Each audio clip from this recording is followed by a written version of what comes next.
Hi everybody, welcome back for another chapter from the Roman Mysteries. We are now on chapter 8. The girls followed Jonathan into a second narrow bedroom with bright mustard yellow walls. They ran to the window and Jonathan yanked out a wooden lattice work screen that fitted into its frame. Peering through, they were just in time to see Mordecai's arrow fly into the midst of the pack of dogs which surrounded a tall umbrella pine. The arrow missed. The dogs swarmed around the tree, barking loudly and gazing up into it. "Use your sling," Flavia urged Jonathan. "I can't. There's not enough room in here to swing it. I need to be outside." Their three faces crowded into the tiny window frame. "What are they barking at?" asked Jonathan. "There's something up that tree." "Yes," agreed Jonathan. "There's something on the other side clinging on." It was difficult to see in the fading light. "I can see hands or maybe paws," said Flavia. "Boy," said Nubia. "No, it can't be a boy. Look how fast it's climbing now," cried Jonathan. "It must be a monkey," gasped Flavia. The dogs had stopped barking and were watching the climber with interest too. Suddenly the creature moved round the trunk, and they could all see its silhouette against the yellow sky of dusk. The creature was not a monkey, but a boy no more than 8 years old. As they watched in amazement, he shouted incoherently down to the dogs. Not a scream of fear, not a mocking taunt. This enraged the dogs, who began to bark furiously again. Another arrow whizzed down from the window. This one found its mark. One of the dogs yelped, leapt into the air, then fell back with a shaft in his gut. The others sniffed at him, and when a second arrow struck the leader, they ran off into the woods. 2 dogs with arrows in them lay writhing on the ground. High up in the tree, the small boy clung to the trunk. "Let's help the boy," said Jonathan, and ran downstairs with the girls close behind him. Mordecai followed them down the stairs.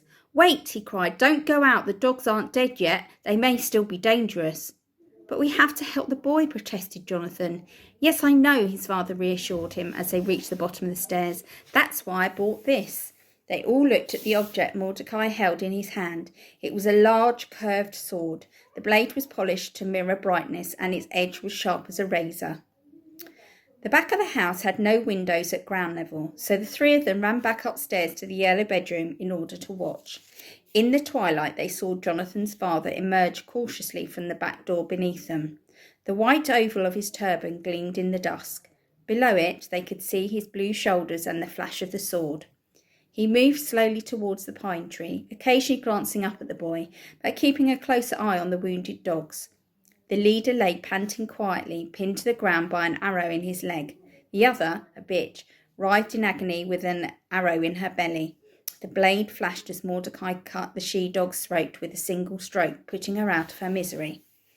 But his action caused the leader to twist and alarm, and in doing so the huge black mastiff freed himself from the ground. The wounded beast faced Mordecai and crouched, his lip curled back to reveal sharp, pale fangs dripping with saliva. The broken shaft protruded from his hind leg. Mordecai murmured something soothing, though they could not make out the words, but the wounded hound was not pacified. With an ugly snarl, he leapt directly at Mordecai's face. Jonathan's father reacted by instinct. The bloody sword flashed again, and the dog's head and body fell in 2 separate pieces. For a moment no one moved. Then Flavia and her friends raced downstairs and out of the back door. When they reached Mordecai, he was standing in the same spot, looking down at the 2 dead dogs and trembling. "Let me have the sword, father," said Jonathan quietly. Mordecai shook his head emphatically. "No, if these dogs are rabid, even the blood from the sword might be dangerous." He moved over to a clump of horse grass and began wiping the blade clean. Flavia felt a tug at her arm. Nubia was pointing up at the tree. The boy, instead of coming down and thanking them for saving his life, was shimmying higher up the tree. "Come down," called Flavia. "The dogs are dead. It's safe." "They can't hurt you now," Jonathan added, but the boy, who had reached the larger limbs and was inching his way along one, his bare feet gripped the branch almost as tightly as his hands. They watched in fascination as he slowly stood upon it, remained still for a moment, and then leapt 6 feet towards another umbrella pine nearby. He caught hold of a branch with one arm, but it was a small one, and began to bend alarmingly. They gasped, but the boy had already moved on, using his momentum, and swung to the next branch. There was an even larger gap between the tree he was in and the next one, which led to the woods beyond. He'll never make it, gasped Flavia in horror as the boy swung from the pine branch preparing to jump. He just might, breathed Jonathan. The boy leapt. He seemed suspended in air for a moment, and the 4 faces watching him seemed frozen too. Then, impossibly, he had grasped one of the pine's outermost branches and was swinging for the next sturdier limb. But as he swung forward, they all heard an ominous crack. The branch, and the boy with it, plummeted to the earth below. "It's a miracle, but it seems no bones are broken," murmured Mordecai as he examined the boy. "Jonathan, could you bring the lampstand a bit nearer?" They were all standing around the boy, who lay on a couch in the mustard-yellow bedroom. The boy's eyes were closed and his face was very pale, but he was breathing. Jonathan pulled a standing lamp closer to the bed, carefully, so that the hot oil wouldn't spill. The light now shone full on the boy's face, and they could see he was exceedingly grubby. Smears of dirt streaked his face, and his tangled hair was full of dust and twigs. His tattered tunic smelled curiously of sour wine and pine resin. Abruptly, the boy opened his eyes. They glittered sea green in the lamplight, and for a moment they registered fear, but only for a moment. Then they grew alert and wary. "Peace be with you," said Mordecai with a little bow, and added, "Every stranger is an uninvited guest." The boy started to rise, but Mordecai pushed him gently back against the striped cushions piled on his bed.